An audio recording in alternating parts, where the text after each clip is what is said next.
অবিলম্বে সমস্ত জট কাটিয়ে এলডিসি ইউডিসি গ্রুপ ডি কর্মচারী বেতন দিতে হবে। ব্যবস্থা পরিবর্তন করে অস্থায়ী কর্মচারীদের স্থায়ীকরণ করতে হবে। ভালো করে তুলবে।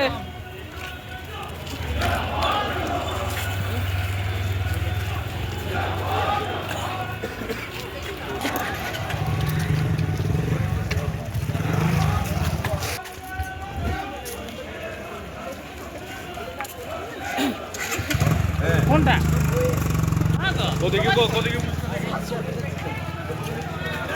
তরফ থেকে আমরা বরাদ্দ নিচ্ছি আমাদের মাননীয় এমপি স্যার মহোদয়।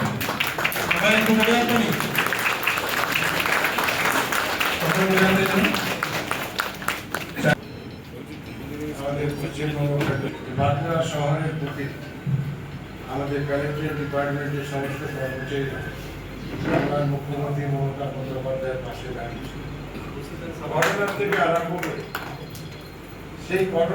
আরম্ভ করে সরকারি কর্মচারীরা যেভাবে সরকারের পাশে দাঁড়িয়েছে তাতে বাংলার মানুষ অনেক উপকৃত হয়েছে। শুধু আজকের দিকটা না, পিছনের দিকটাও কিন্তু দেখতে হবে। যেদিন মুখ্যমন্ত্রী আপনাদের পাশে দাঁড়িয়েছিলেন, শিক্ষক শিক্ষিকারা অন্যান্য রাজ্যে বেতন পেত না, কম বেতন পেতেন, কিন্তু এই সরকারের মানবিক মুখ কোনো সরকারি কর্মচারী শিক্ষক তাদের মাস পয়লা বেতন করোনার সময় মানুষের কাছে পৌঁছে যেত। এই কারণে তাদেরও পরিবার আছে, তারাও যাতে অসুবিধায় না পড়ে মানবিক মুখ হিসাবে মুখ্যমন্ত্রী সেটা প্রতিষ্ঠা করে এবং তার প্রতিদান স্বরূপ বাঁকুড়ার মতো একটা জায়গায় যেখানে সরকারি কর্মচারীরা লাভ দিকে বাধা থাকত, তারা অন্য কোনো সংগঠনকে সমর্থন করতে পারত না।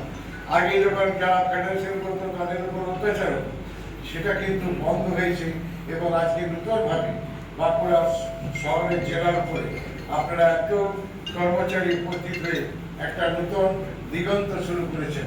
আমি আপনাদের প্রত্যেককে সংসদ হিসাবে আন্তরিক অভিনন্দন এবং ধন্যবাদ। আপনারা এগিয়ে যান, প্রশাসন আপনাদের পাশে আছে। প্রশাসনিক দিক থেকে আপনাদের কোনো রকম কোনো অসুবিধা অবিচার কারো প্রতি হবে সমস্ত ব্যাপারে আশ্বাস দিলাম এবং আগামী দিন এই সংগঠনটা আরো বেশি মজবুত হবে। আমাকে রাজ্য সভাপতি বলছিল আপনার মিছিল হবে, যাতে আমরাও হাঁটবো, সেটা কিন্তু দেখার দিন। আপনারা ছাড়া আপনার পেনশন বলুন, এই সমস্ত ফাইল আপনাদের মাধ্যমে হয়, কিন্তু সেই ফাইল চাইছে স্টাইপেন্ড পার্ট এদের কাজগুলো আমরা করি। যেমন আমাদের বাড়িতে বিরাট সকাল থেকে স্টাইপেন্ডের জন্য দরখাস্ত করুন, আদিবাসী ছেলেমেয়েরা দৌড়ে আসে, অন্যান্য লোকেরা আসে, আমরা যেমন করি সহায়তা আছে সেগুলো পরিপূর্ণ হয়। আমি আপনাদের কাছে ধন্যবাদ জানিয়ে ছোট করতে চাই না, আমি কৃতজ্ঞতা স্বীকার করব। সামনে নির্বাচন, কঠিন লড়াই, কেন্দ্র টাকা বন্ধ করে দেয়, রাজ্যের উপর বঞ্চনা করে হাজার হাজার কোটি টাকা আর মিটিয়ে দিয়েছে। বাড়ির টাকা যাদের দেয়নি, সরকার তাদের বাড়ি করার জন্য অনুমোদন দিয়েছে। আজ একটা অনুষ্ঠানে ছিলাম, সভাধিপতিও আমার সঙ্গে ছিল। আমরা আজকে বাঁকুড়া জেলায় আমরা 300 আজকে শুরু করলেন বাংলার মুখ্যমন্ত্রী। বাঁকুড়া জেলার বিভিন্ন গ্রামে গঞ্জে যে সমস্ত জায়গায় রাস্তাঘাট ছিল না, অ্যাম্বুলেন্স চলত না, সেই সমস্ত জায়গায় প্রায় 400-র মতো রাস্তার কাজ।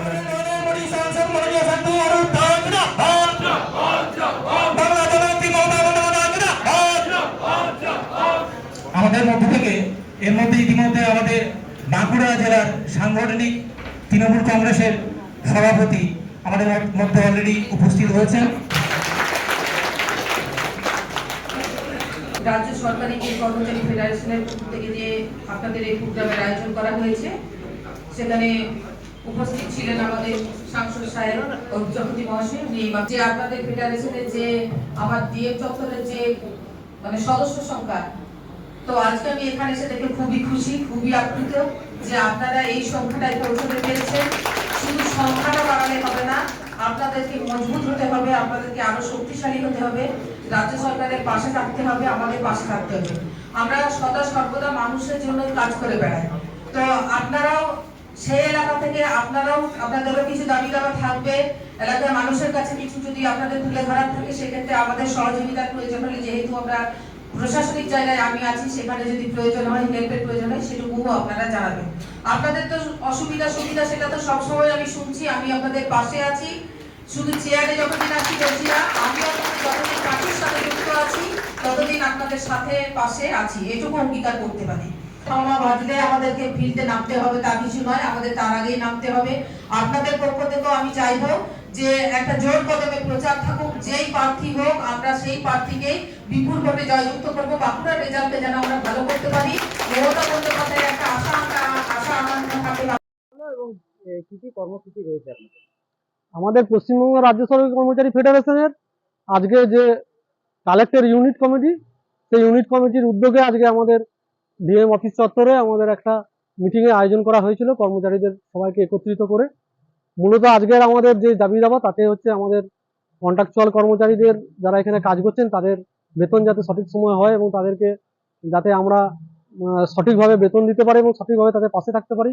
আমাদের স্থায়ী কর্মচারীদের যে প্রমোশনাল ব্যাপারগুলো আছে, সেই প্রমোশনাল ব্যাপারগুলো নিয়ে আমরা যাতে উদ্যোগী হতে পারি এবং সামনের দিনে মামাটি মানুষ সরকারকে প্রতিষ্ঠিত করার জন্য আমাদের ফেডারেশনের তরফে যেরকম যত রকমের সহযোগিতা করা দরকার, তাতে যাতে আমরা তাদের পাশে থেকে সহযোগিতা করে আবার আমরা পুনরায় তৃণমূল সরকারকে 2026-এ প্রতিষ্ঠিত করতে পারি, তার জন্য কর্মচারীদের উৎসাহিত করার জন্য আমরা এই সকলে সমবেত হয়েছি।